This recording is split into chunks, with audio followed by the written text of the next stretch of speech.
Suppose we have two random variables x and y. We can condition on y to find the probability of x given y.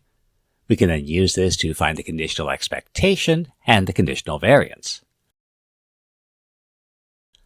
But since y itself is a random variable, the conditional expectation and conditional variance will also be random variables. And this means we can find the expected value of the conditional expectation, the expected value of the conditional variance, the variance of the conditional expectation, and the variance of the conditional variance.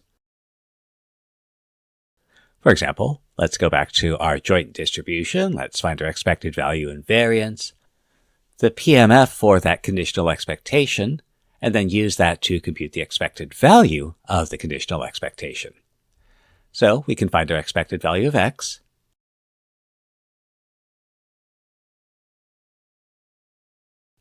We'll want to find the expected value of x squared.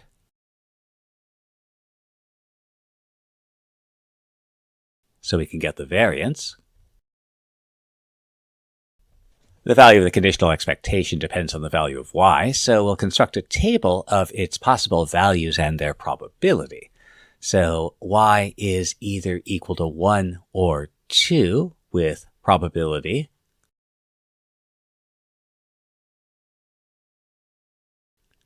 If y equals 1, the expected value of x given that y is equal to 1, that's the sum of the products of the payoffs and the conditional probabilities, which will be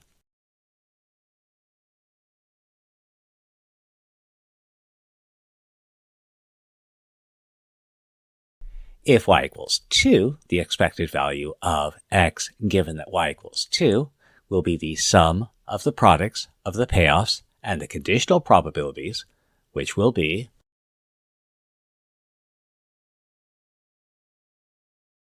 So now we can compute the expected value of the conditional expectation, which will be the sum of the products of the payoffs and the probabilities, where the payoffs are the conditional expectations. The expected value of x given that y equals 1, and the expected value of x given that y equals 2. And those will be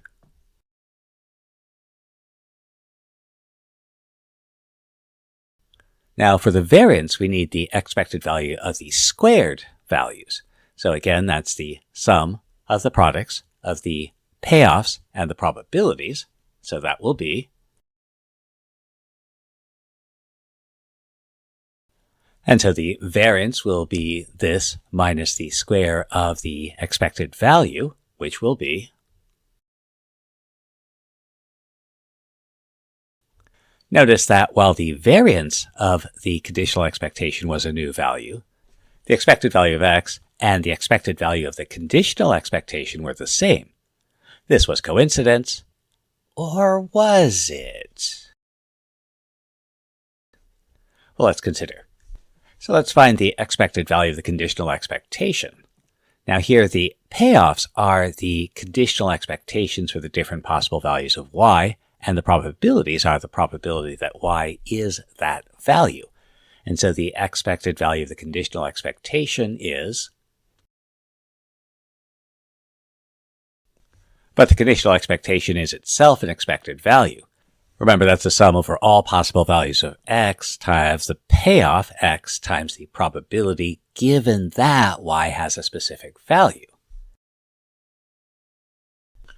We can simplify the probability product by replacing that conditional probability using Bayes' theorem.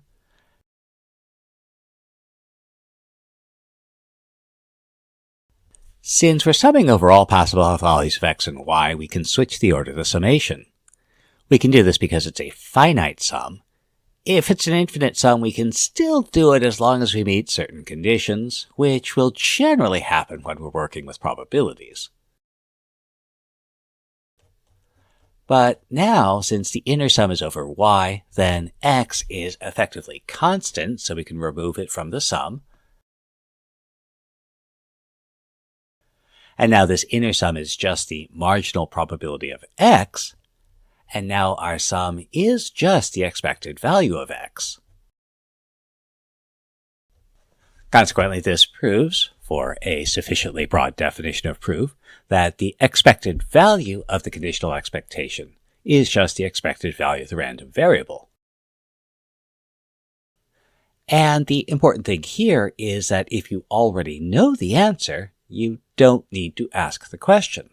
In other words, there's no good reason to compute the expected value of the conditional expectation. But since the variance of the conditional expectation is a new value, it's worth looking into.